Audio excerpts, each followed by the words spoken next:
नमस्ते, मैं एस्ट्रो दिव्या कांति दिव्या वेदयोग एस्ट्रो में आप सभी का स्वागत है। आज एक नए विषय पे चर्चा करेंगे। यह विषय ऐसा है कि अगर कोई समझ ले इस विषय को तो बहुत सारे बेनिफिट्स हो सकते हैं और इस पे मैंने रिसर्च किया है, प्रैक्टिकली भी देखा है। इस वजह से मैंने सोचा इस विषय पे भी चर्चा होना चाहिए। आज का जो मेरा विषय है, ज्योतिष के जो भी ग्रह नक्षत्र है उनका हम योग के द्वारा किस तरीके से उपचार कर सकते हैं। मैंने ज्योतिष में प्रोफेशनली 10 ईयर से मैं काम कर रही हूँ। मैंने योगा में भी प्रोफेशनली काम किया कर रही हूँ और मैंने संस्कृत लिटरेचर का भी गहन अध्ययन किया है। तो मैं इस विषय को बहुत अच्छे तरीके से कनेक्ट कर पा रही हूँ कि जैसे मैं लोगों से मिलती हूँ तो देखती हूँ कि लोगों को जैसे क्या क्या प्रॉब्लम वो फेस कर पाते हैं। जैसे ग्रह नक्षत्र में मुझसे जैसे कुंडलिका दिखाने के लिए लोग मिलते हैं तो कितना पैनिक है, रेस्टलेस है, चीज़ें सही से मटेरियलाइज नहीं हो रही, पॉजिटिविटी बहुत मतलब कई लोगों के जीवन में बहुत होपलेस हो गए हैं लोग और कुछ मतलब पेशेंस की भी थोड़ी सी कमी है, अधीरता। तो जब कुंडलिका देखते हैं तो कुंडलिका में दिखता है कि ग्रह नक्षत्र भी कोई सही मतलब योग कारक नहीं है, दशाएं कुछ सही नहीं है या गंडमूल नक्षत्र। तो ऐसे कई प्रकार के लोगों के प्रॉब्लम्स होते हैं, कई प्रकार की उनकी समस्याएं होती है और उनका ज्योतिषीय निदान भी होता है, ज्योतिषीय उपचार भी होता है। पर आज मैं ज्योतिषीय उपचार तो है ही, बट योगिकृत क्रियाएं हैं, अगर उनका थोड़ा बहुत भी मनुष्य उपयोग करता है तो इतना ज़्यादा इफेक्ट होता है। और ये मैंने प्रैक्टिकली देखा है इस को। जैसे योग दर्शन है, योग दर्शन में जैसे वेदों में से 6 दर्शन निकले हैं। 6 दर्शनों में से योग दर्शन एक दर्शन है। तो और ज्योतिष का और योग का भी बहुत गहन मतलब संबंध है। योग दर्शन में 26 तत्व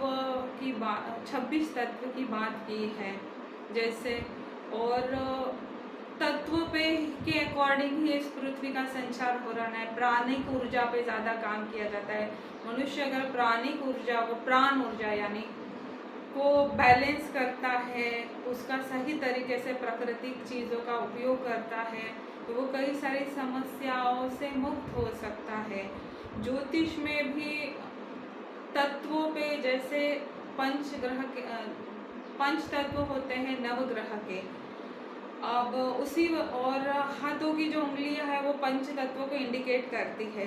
योग में भी योग मुद्राएं जो होती है वो बहुत इफेक्टिव होती है। योग अगर हमें सही तरीके से रिलीफ लेना है योग से या योग की टेक्निक से तो मुद्राएं उसमें बहुत इफेक्टिव होती हैं। और ग्रह का भी जब हमें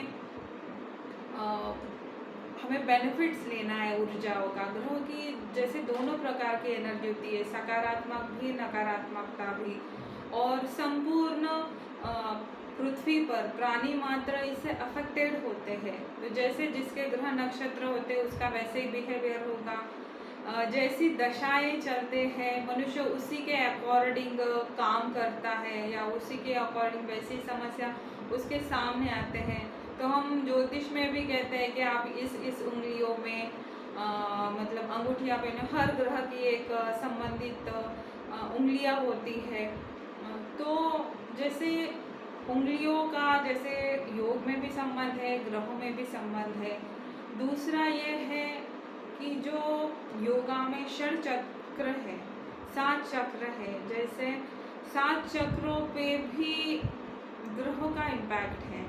जैसे मणिपुर चक्र है, मणिपुर चक्र पे मंगल का, स्वादिष्टान चक्र पे शुक्र का, मूलाधार चक्र पे मंगल का प्रभाव होता है, स्वादिष्टान चक्र पे शुक्र का प्रभाव होता है, मणिपुर चक्र पे सूर्य का प्रभाव होता है, हृदय चक्र पे चंद्रमा का प्रभाव होता है, विशुद्ध चक्र पे बुध का प्रभाव होता है। हमारा जो आज्ञा चक्र यहाँ पे होता है, आज्ञा चक्र पे शनि का प्रभाव होता है। और सहस्त्रधार चक्र होता है जिस पे गुरु का प्रभाव होता है। तो अगर हमें प्लैनेट की ऊर्जा को सकारात्मक करना है तो हमें उस चक्र, ग्रह से संबंधित चक्र पे मेडिटेशन करेंगे, ध्यान करेंगे, उस चक्र की मुद्रा करेंगे तो आप उस एनर्जी को एक्टिवेट कर सकते हैं। अब जैसे कुछ लोगों को कुछ भी समझ में नहीं आ रहा, बहुत सारी निगेटिविटी जीवन में, कहीं कुछ होप नहीं दिख रही है और वो जगह जगह कुंडलिका देख देख के भी परेशान है। जिनको ऐसा समझ में आता है कि मेरे कुंडलिका में भी बहुत सारे प्रॉब्लम्स हैं, तो ऐसी सिचुएशन में अगर वो लोग थोड़ी बहुत भी यौगिक क्रियाएं करते हैं तो उनको बहुत ज़्यादा फ़ायदा होगा। जैसे कुछ लोग कितनी सारी महंगे उपचार करते हैं, अब वो हर किसी के लिए संभव भी नहीं है, पर यौगिक क्रियाएं खुद की अभ्यास से करते हैं। अगर आप कुछ यौगिक क्रियाएं करेंगे तो आपको बहुत ज़्यादा बेनिफिट होंगे। जैसे आपको माणिक रत्न किसी ने सजेस्ट किया सूर्य के एनर्जी में, तो आप मान लो मुद्रा ये करेंगे तो भी आपको बेनिफिट होगा। ऐसे डिफरेंट काइंड ऑफ मुद्राएं होती हैं, तो आप मुद्राएं करेंगे। इनके वीडियोस मैंने दिए हुए हैं, षड चक्रों पे भी दिया है, आप उनको भी देख सकते हैं। आपको कुछ डिटेलिंग पूछना है तो आप पूछ सकते हैं। तो आप योगा मेडिटेशन करके उन प्लैनेट्स को हील कर सकते हैं। प्राण ऊर्जा का सही तरीके से हमारे बॉडी में संचार होने से प्लैनेट्स की कंप्लीटली नेगेटिव एनर्जी कुछ ही समय के बाद दूर हो जाएगी।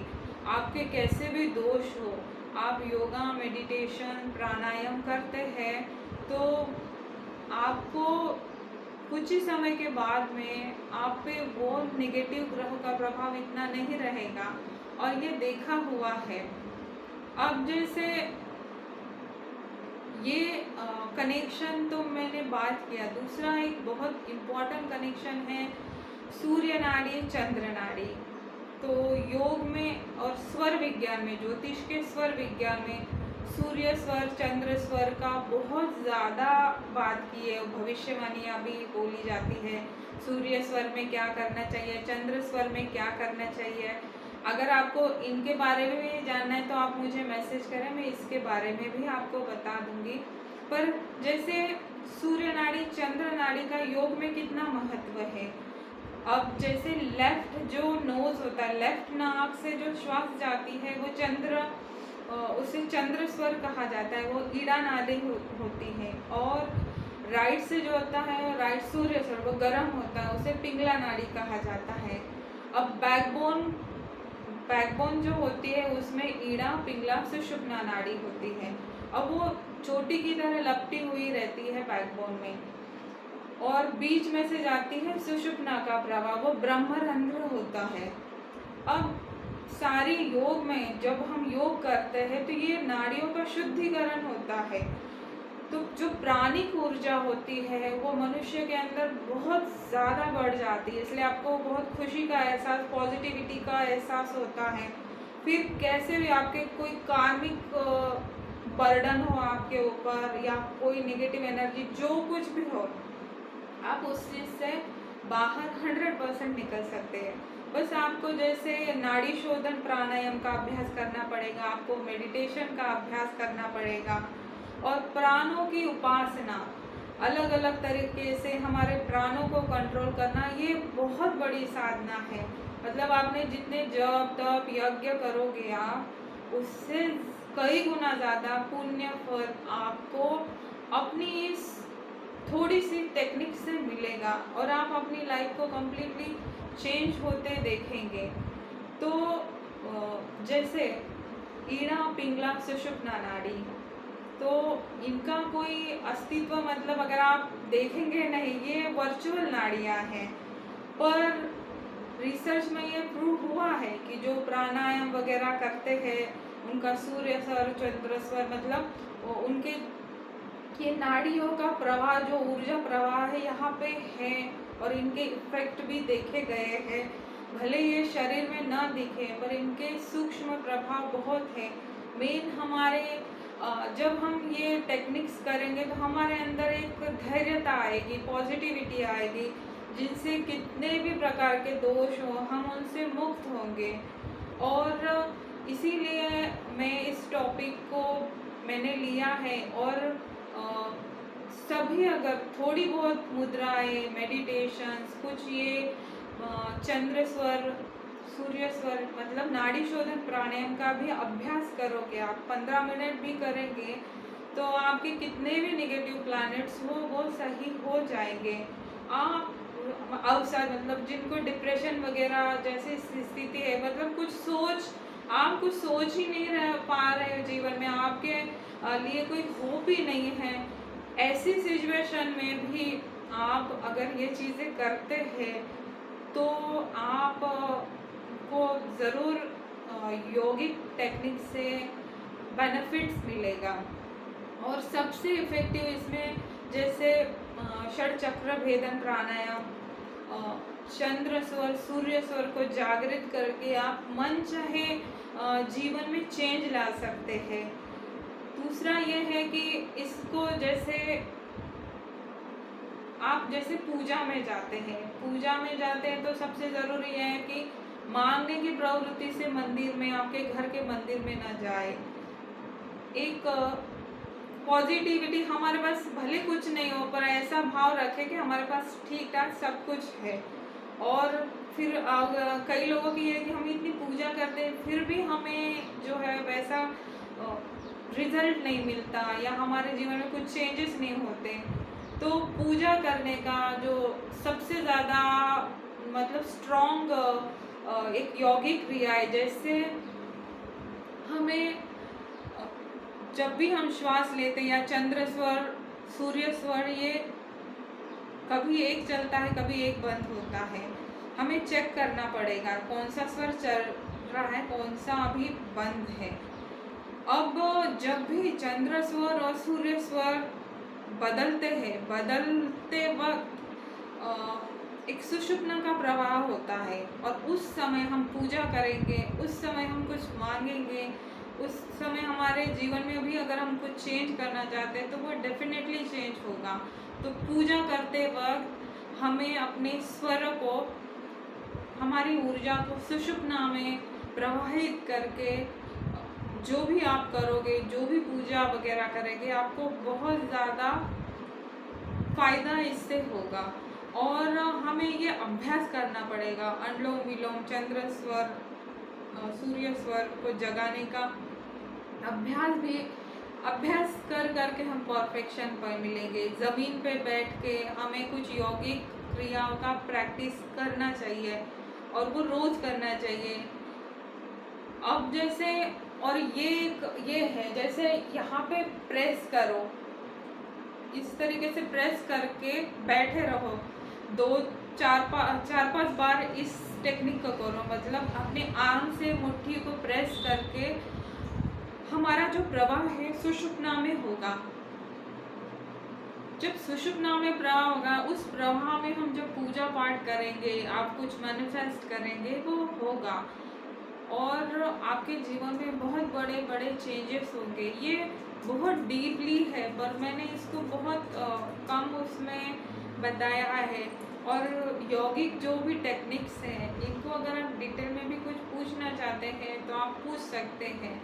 बट ये बड़ा ट्रुथ है कि हम जब योगा मेडिटेशंस प्रैक्टिस करते हैं तो जो भी जैसे पाराशर ऋषि ने कहा है कि ग्रह जो है विष्णु रूप जनार्दन है, मनुष्य के अच्छे बुरे कर्मों का फल उन्हें देते हैं। तो अगर हम यौगिक प्रैक्टिस करेंगे तो हम अच्छे फल को बढ़ाएंगे, बुरे फल को कम करेंगे, एनर्जी को बैलेंस करेंगे।